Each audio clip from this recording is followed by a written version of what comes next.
Doctor Zubaida রহমানের স্বদেশ প্রত্যাবর্তনে ধামরাইয়ের যুবদল ও ছাত্রদলের পক্ষ থেকে শুভেচ্ছা ও অভিনন্দন। শাইনি চুলে এখন হবে সব হেয়ারস্টাইল। সিল্কোর দ্বিগুণ শাইনি চুল প্রতিদিন। ঢাকা জেলার ধামরাই উপজেলায় বাংলাদেশ জাতীয়তাবাদী যুবদলের পক্ষ থেকে বিশিষ্ট যুবনেতা ইয়াসিন ফেরদৌস মুরাদ এক শুভেচ্ছা জানিয়েছেন।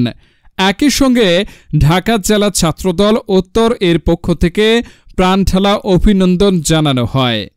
দীর্ঘ 4 মাস বিদেশে সুচিকিৎসা শেষে স্বদেশে প্রত্যাবর্তন করেছেন বিএনপির ভারপ্রাপ্ত চেয়ারম্যান দেশনায়ক তারেক রহমানের সহধর্মিণী ও দেশনেত্রী বেগম খালেদা জিয়ার আস্থাভাজন গুণী চিকিৎসক ডাক্তার জুবাইদা রহমান। এই ঐতিহাসিক মুহূর্তকে ঘিরে ধামরাইয়ের যুবদল ও ছাত্রদলের নেতাকর্মীরা আনন্দ ও কৃতজ্ঞতা প্রকাশ করেন। এই সময় উপস্থিত ছিলেন ধামরাই সরকারি বিশ্ববিদ্যালয় ও কলেজ ছাত্রদলের সাবেক সাধারণ সম্পাদক রাফিজুল ইসলাম রবিন, ধামরাই উপজেলা ছাত্রদলের সদস্য মোহাম্মদ জাকারিয়া ও রিফাত সহ অন্যান্য নেতৃবৃন্দ। মাদকের সাথে যুক্ত থাকে, কারোর সাথে অন্যায় করে, অন্যায়ভাবে দাবি করে, আমি রবিন ফোন দিবেন, আর আত্মার দায়িত্ব আমার।